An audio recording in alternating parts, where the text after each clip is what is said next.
We begin, as we always do, with the truth plain and unadorned. At 42 years old, Naomi Hartley stood in the dust of a road she no longer had a home beside, holding the whole of her worldly fortune in a coin purse that did not need to be opened to know it was nearly empty. It was You know Ezra I Doyle, am, the partner. banker who had once shaken her husband's hand and called him friend, who signed the paper that put her out of the only house she had known for 18 years, claiming a debt come due before its season and a law that bent, conveniently, in his favor. What she carried away amounted to $9.40, a hair comb that had been her mother's, and a grief too large to fit inside any wagon. With that near nothing, she did the thing every soul in Ashwater Flat would later call foolish beyond reason. She paid $3 at a tax auction for an abandoned telegraph station out past the wash, its windows blind with dust, its wires long since gone quiet. She told herself she bought it only for the roof over her head. She did not yet know that bolted beneath its operator's table sat a rusted signal box, and inside that box, a message that had waited 22 years to be delivered, one that would not only change the shape of her own life, but would settle a debt the whole town did not know it was owed. Settle in, and let us tell you the story of Naomi Hartley. If you're watching this from a place that has been written off by everyone but you,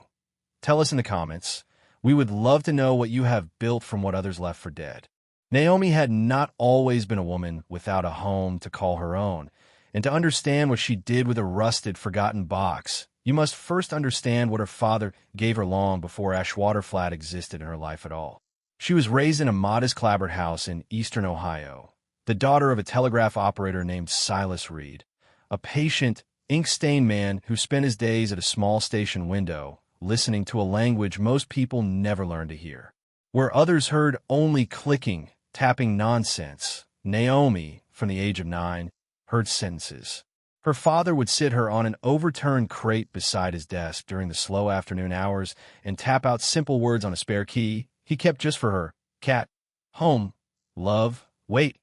watching her small hand copy the rhythm back until the dots and dashes stopped being sounds and became, instead, a kind of secret current running beneath the ordinary world. He used to tell her that the wire was a river that never stopped moving, and that a good operator was simply someone patient enough to listen for what was true inside it. By the time she was 16, she could take dictation faster than boys twice her age who had studied the key for years, and there were slow, golden months in her 17th summer when her father let her sit in for him entirely, relaying freight schedules and family news and the occasional urgent notice of illness or birth, learning in those months that a telegraph line was never really about the wire at all. It was about the people on either end of it, waiting. Her mother had died when Naomi was 14, of a lung fever that took hold in a wet spring and would not let go.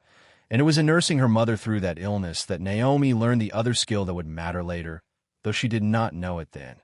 The skill of patience with suffering, of sitting quietly beside a person who is afraid, of being useful in small, unglamorous ways when there is nothing grand to be done. She learned to boil linens and change dressings and read aloud in a calm voice long after the listener had stopped truly hearing the words, only the comfort of the sound. Her father called her steady, which in his quiet way was the highest compliment he knew how to give. It was at 19, delivering a telegram to a cattle buyer passing through on business from the Arizona territory, that she met Daniel Hartley, a broad-shouldered, sunburned young rancher with an easy laugh and a habit of taking his hat off before he spoke to a lady, which struck her, in that place and time, as an old-fashioned kind of courtesy that most young men had already abandoned. Daniel was in Ohio, settling his own father's estate, and he stayed 3 weeks longer than his business required, calling on Naomi each of those evenings with a persistence that was never pushy, only patient. Patient in the particular way of a man who has learned to work with animals and knows that most good things cannot be rushed. When he asked her to come west with him to a town called Ashwater Flat, where he ran a modest but growing spread with a stretch of grazing land and a share in the local spring, she said yes before she had fully considered what it meant to leave her father's little station and the wire that had raised her. Her father gave her, as a parting gift, his own brass telegraph key, wrapped in a square of oiled cloth, and told her that a skill once learned belongs to a person forever, whether or not she ever uses it again. She packed the key at the bottom of her trunk, beneath her mother's quilt, and did not touch it for over 20 years. In Ashwater Flat, she became a rancher's wife in full. She learned to mend fence and doctor sick calves and stretch a lean winter stores into a fat spring's plenty, and she and Daniel built, slowly and without much fanfare, a small good life together on the Bar H, as their brand was known throughout the county. They had no children, a private sorrow Naomi carried quietly and never made into a public grievance. And in its place, she poured her attentions into the ranch itself, into her neighbors, into the particular steadiness her father had once praised in her. The townsfolk of Ashwater Flat came to know her as a woman who could be trusted to arrive with a full stew pot the day after any household suffered a loss, and to ask no questions in return. She was by every measure that mattered in that dry, hard-working country, a woman of substance, even if her bank account never held much beyond what the season allowed. It was in the 11th year of a drought-hardened decade that Daniel Hartley fell ill with a typhoid fever that swept through 3 ranches along the Wash that autumn, carried, it was later suspected, in water drawn to near a fouled stock tank. Naomi nursed him with everything her mother's sickbed had once taught her: boiling linens, keeping cool cloths against his brow through nights so hot the desert itself seemed to be holding its breath. But the fever that had spared 2 of their neighbors did not spare Daniel, and in the coldest hour of a March morning in the year 1898, he died with her hand in his, leaving her a widow at 41, alone on a ranch mortgaged more heavily than she had ever fully understood. Because Daniel, in the quiet pride of a man who did not wish to worry his wife, had borrowed against the Bar H twice in recent years to weather 2 thin seasons, and the note on that loan sat, as it happened, in the vault of the Ashwater Flat Trust and Savings Company, under the signature of its owner, Mr. Ezra Doyle. Ezra Doyle had come to Ashwater Flat a decade earlier as a mild, unremarkable clerk with soft hands and a talent for numbers, and through a combination of careful lending and a willingness most others lacked to call in a debt at its harshest possible moment, he had risen to own not only the town's only bank, but a controlling share of its water company besides, the very company that piped and rationed the spring water on which every ranch and household in Ashwater Flat depended. He had called on Naomi once, in the weeks after Daniel's funeral, expressing what he termed his deepest sympathies, and had suggested, in tones almost gentle, that given the difficulty of a widow managing a note of that size alone, it might be simplest for all concerned if she considered selling the Bar H to the trust outright, at what he assured her was a generous price. Naomi, still raw with grief but not yet broken, declined, believing she could manage the note as her husband had, season by season, as ranch widows in that country had always done. Doyle smiled thinly and told her he understood entirely, and within 4 months, citing a clause in the original note that Daniel had never fully explained to her, that she had never seen in writing until it was placed before her, he called the debt due in full, immediately, rather than across the remaining years of its term. She had no such sum. There was no court in that territory in that year inclined to look too closely at a banker's paperwork against a grieving widow's protest, and by the first week of August in 1898, Naomi Hartley stood on the road outside the Bar H with a wagon holding what little furniture had not been claimed against the debt, $9.40 in coin, her mother's hair comb, her father's brass, keys still wrapped at the bottom of her trunk, and nowhere at all to go. It was a full 6 weeks of boarding wherever kindness allowed. A spare room above the mercantile owned by a widower named Hollisburn, a cot in the back of the church parsonage, before word came that the county was auctioning off a handful of tax-delinquent properties left behind when the Southern Pacific Spur Line rerouted its track 11 miles south 3 years prior, taking with it any reason for Ashwater Flats' small telegraph depot to remain staffed. The depot sat a half-mile past the last house in town, at the edge of a dry wash lined with Palo Verde and Ocotillo, its clapboard walls silvered by sun, its single-glass window cracked in a long diagonal seam, its wire poles standing like a row of bare crosses leading off toward a horizon that no longer carried any message to or from anywhere. Nobody in Ashwater Flat wanted it. It had no water rights of its own, no grazing worth mentioning, nothing but four walls, a leaking roof, and a reputation among the town's children for being haunted by the ghost of the old operator who had died at his post there years before, a rumor Naomi had heard vaguely over the years and given no more thought than any other bit of local folklore. When the auctioneer called the property, the bidding rose to exactly $3 before stalling entirely, the assembled crowd of ranchers and merchants exchanging glances that made plain what they thought of anyone desperate enough to want it. Naomi raised her hand and said, in a voice steadier than she felt, $3, and the auctioneer, visibly relieved to be rid of the parcel, brought his gavel down before anyone could think better of the joke and bid against her. She walked from that auction with a deed to a ruin and precisely $6.40 left to her name, and she heard, quite clearly, Ezra Doyle's soft laugh from where he stood near the courthouse steps, murmuring to his companion that the widow Hartley had traded her ranch for a shack full of dead wire, which seemed to him, he said, a fitting into a family that had never known how to manage its own affairs. Naomi did not turn around. She had learned, in her father's little station years before, that a person who reacts to every unkind word on the line will never hear the message underneath it, and she walked the half-mile out to her new, absurd inheritance with her chin level and her father's brass key, at last, riding at the top of her trunk rather than the bottom. The station, when she pushed open its warped door for the first time as its rightful owner, smelled of dust and dry rot, and the particular mineral coolness of a building that has kept its shade for years. Sunlight fell through the cracked window in a long yellow blade across a floor gone gray with sand blown in beneath the door, and there, along the far wall, sat the operator's desk exactly as it had been abandoned, a chair with one broken spindle, a brass sounder gone green with age, spools of wire nibbled by pack rats, and a shelf of forms yellowed and curling at their edges. It took her 3 full days of sweeping and scrubbing and prying open a stuck window sash before she noticed,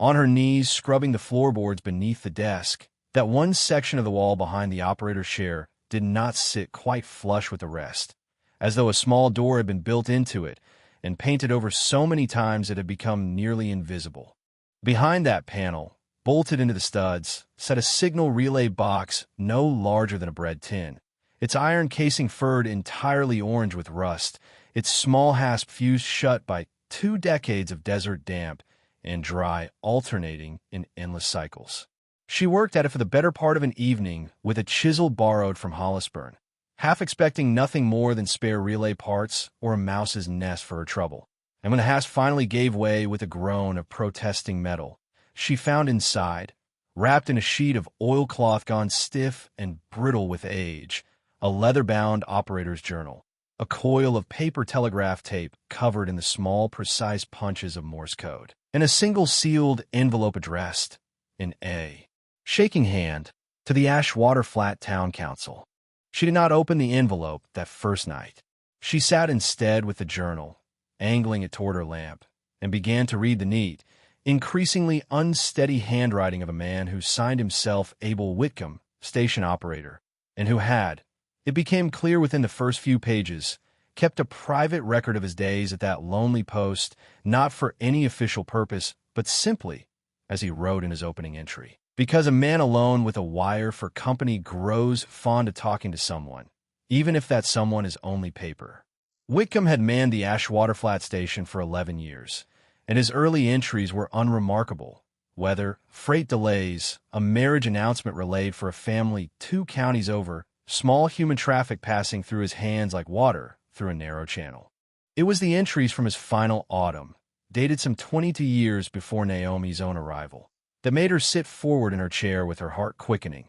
for in them Whitcomb wrote of his failing health, a tightness in his chest he had told no doctor about for fear of losing his post, and of a series of urgent messages that had begun arriving from a law office in Prescott concerning the affairs of one Josiah Pruitt, the elderly owner of the Pruitt Spring Mining Company, whose claim included not merely a played-out silver seam in the hills above town, but the entire spring source from which Ashwater Flat drew its water, The very spring whose rights Ezra Doyle's company now controlled and rationed to every rancher and household in the valley. Whitcomb's entries grew increasingly urgent through the final week of that autumn. Pruitt, it seemed, was dying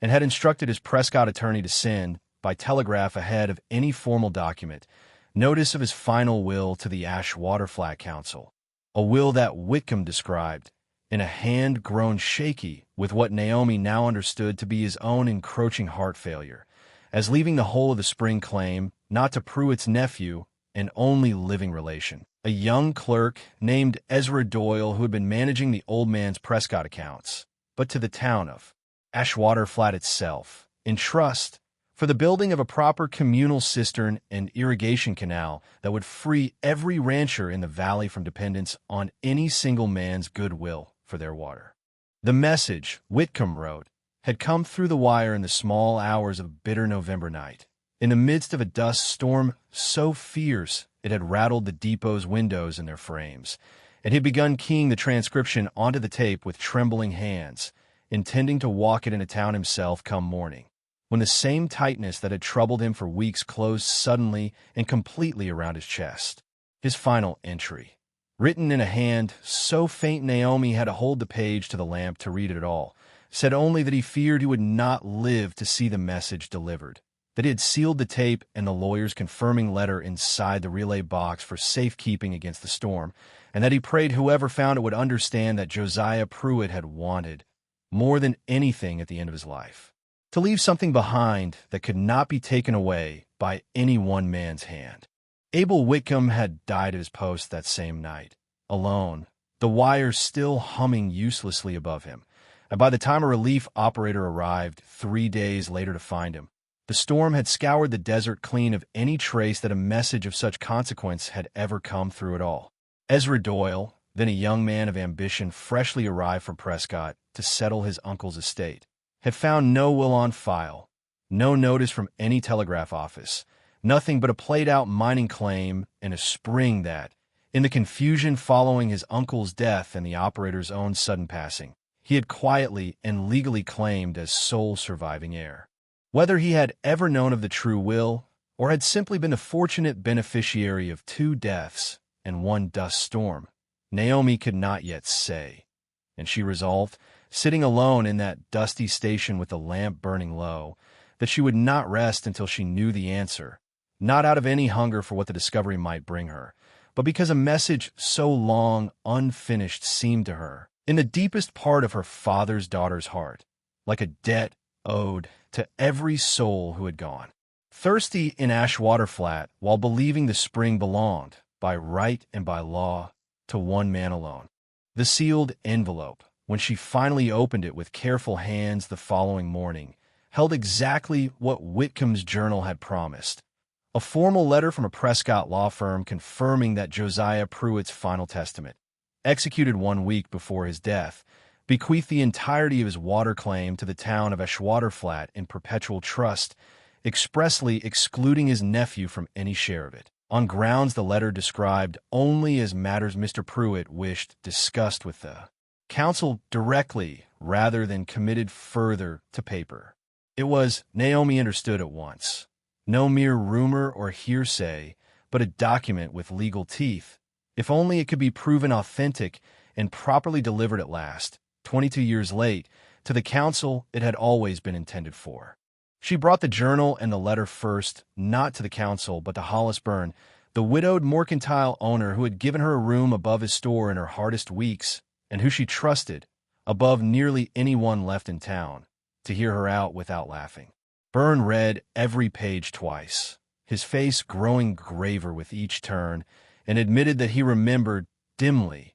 the old rumor of Abel Whitcomb dying at his key in a storm, though the particulars had long since faded into the sort of half-forgotten story children tell each other to frighten themselves near the old depot at dusk. He agreed at once that the matter belonged before the council, but he cautioned her, gently, that Ezra Doyle sat on that council himself, as he sat on nearly every body of consequence in Ashwater Flat, and that a 22-year-old letter and a dead man's journal would not, on their own, be enough to move a man who had built the better part of his fortune and his standing on the very claim now in question. Byrne proved entirely correct. When Naomi presented her findings at the next council meeting, standing before a half-circle of skeptical, sunburned faces in the little clapboard town hall, Ezra Doyle listened with an expression of patient, wounded courtesy, and then suggested, in tones so reasonable that several council members nodded along despite themselves, that grief was a heavy burden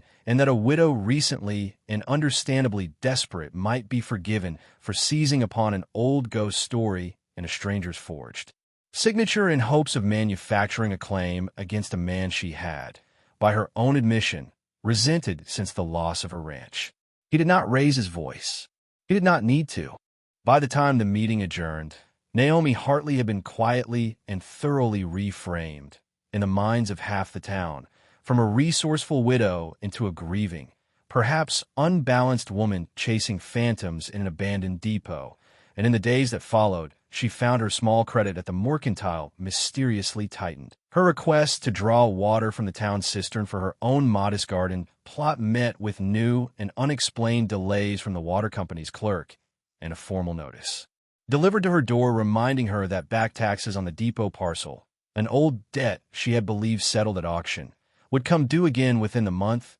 payable, as it happened, to the Ashwaterflat Trust and Savings Company. It was in this narrow, discouraging season that Naomi turned back, at last, to the one skill her father had given her and that no council meeting could take away. If a 22-year-old letter was not proof enough on its own, she reasoned, then she would seek proof that could not be dismissed so easily. A confirmation, fresh and undeniable, drawn directly from the Prescott courthouse where Josiah Pruitt's original will, if it still existed in the county's records, would settle the matter beyond any banker's smooth denial. The trouble was that the depot's own line had been dead for 3 years, its poles standing, but its wire cut and coiled uselessly at the junction where the spur had rerouted, and no operator in the county would carry her message on the company line without Doyle's own approval, which she had no hope of receiving. So Naomi Hartley did, in the weeks that followed, what her neighbors would later speak of for years as the surest proof that whatever else she was no lady given to sitting quietly with an injustice. With the help of a young railroad telegraph line inspector named Garrett Voss, who happened through Ashwaterflat that autumn checking pole conditions along the old rerouted spur and who found her account. Once he examined Whitcomb's journal and the tape itself, entirely credible from a technical standpoint, she spliced her own depot's wire into a stretch of active line 11 miles south, working alongside Voss for 2 full days in the desert heat, stringing a jury-rig connection pole by pole with wires scavenged from her own station's old spools, until at last, on a still evening in early October, she sat once more at a telegraph key for the first time in over 20 years. Her father's brass instrument no longer needed, the depot's own restored sounder clicking to life beneath her practiced hand, and sent a message of her own down the wire to the county recorder's office in Prescott, requesting urgent confirmation of any will filed under the name Josiah Pruitt. The answer came back 2 days later, carried by a relief operator from the junction who arrived at the depot with a folded transcription and an expression of frank astonishment at what he had been asked to relay. The Prescott recorder's office confirmed, in careful official language, that a will under that name had indeed been filed and recorded in their archives some 22 years prior, its terms matching precisely what Whitcomb's sealed letter had described, and that no formal challenge or amendment to that filing had ever been entered by any party, meaning that in the strict eyes of territorial law, the Ashwaterflat Spring had, in fact, belonged to the town in trust since the very week Josiah Pruitt died, a truth that had simply never been spoken aloud in Ashwaterflat because the one message meant to speak it had frozen, silent, inside a rusted box for 22 years. The town meeting called to hear this confirmation drew nearly every soul in Ashwaterflat, packed shoulder to shoulder into the little hall on a cool evening in late October, and Naomi Hartley stood before them with Whitcomb's journal in one hand and the Prescott confirmation in the other, and read aloud, in the same steady voice her father had once praised in a small Ohio station, the whole account from beginning to end. The storm, the dying old man's wish, the operator who died trying to honor it, and the 22 years in which one man's silence whether born of ignorance or design, had let a town believe it drank from a well that was never his alone to give. Ezra Doyle, seated near the front, attempted at first to repeat his earlier suggestion that the matter remained a fantasy built on old paper and older grief. But Garrett Voss rose to confirm, in the plain technical language of a railroad man with no stake in the town's politics, that the tape and the splice and every mechanical detail of Naomi's account held up entirely under his own inspection. And Hollis Byrne rose after him to say, simply, that he had known Abel Whitcomb as a boy and could think of no man less likely to have forged a dying stranger's wish out of thin air. When the county land office in Prescott sent, within the week, formal notice affirming the town's trust claim to the spring and instructing the immediate transfer of its water rights from the Ashwater Flat Trust and Savings Company to a newly formed town water board, Ezra Doyle found himself, for the first time in a decade, with no clever clause left to invoke and no room left to smile his way past the plain, recorded truth. He did not go to prison, for he had broken no law that could be proven against him directly, only benefited quietly from a silence he may or may not have known was undeserved. But he relinquished his hold on the water company within the month, sold his shares at a fraction of their former worth to cover the sudden departure of every depositor who no longer trusted a bank built on a stranger's stolen inheritance, and left Ashwater Flat before the year's first snow dusted the higher ranges. His departure noted by the town with neither celebration nor cruelty, only the quiet, settling relief of a debt at last called due to the right party. And so it was that Naomi Hartley, who had walked away from the bar H with $9.40 and a stranger's laughter following her down the road, stood 1 year later at the opening of the Ashwater Flat communal cistern, built with the town's own labor and the spring's own rightful water, its cornerstone engraved at the council's unanimous insistence, with the names of Josiah Pruitt and Abel Whitcomb, the two men whose final, unfinished conversation had waited 22 years, inside a rusted box for someone patient enough to finish it. She reopened the depot itself as a working station once more, splicing its wire permanently into the county line, and took up, at last and fully, the post her father had first shown her on an overturned crate in Ohio, listening each day to the river of dots and dashes that ran beneath the ordinary world, understanding now, more than ever, that the wire had never really been about the wire at all, but about the people on either end of it, waiting to be heard. We began this story by telling you that a woman with almost nothing bought, for almost nothing, a rusted, forgotten thing that everyone else had already written off. We told you it held a secret that would restore not only her own life, but a whole community's besides. That is precisely what happened, though not because Naomi Hartley went looking for treasure in that little clapboard depot. She went looking only for a roof, and found instead an old man's unfinished duty, and finished it herself, sentence by patient sentence, exactly as her father had once taught her a good operator always does. The bar H never returned to her, but she never asked for it back, and by the time the first real rains of the following spring filled the new cistern to its brim, few in Ashwater Flat could have told you which mattered more to their town survival: the water that now ran freely to every household, or the woman who had listened closely enough and long enough to hear a message the whole valley had needed for 22 years. Thank you for spending this time with us and with Naomi Hartley's story. If it moved you, we would be grateful if you shared it with someone who still believes a slow, quiet kind of courage is worth telling stories about. We would love to hear from you in the comments. What is a time you found real value in something everyone else had already written off? Until next time, stay close.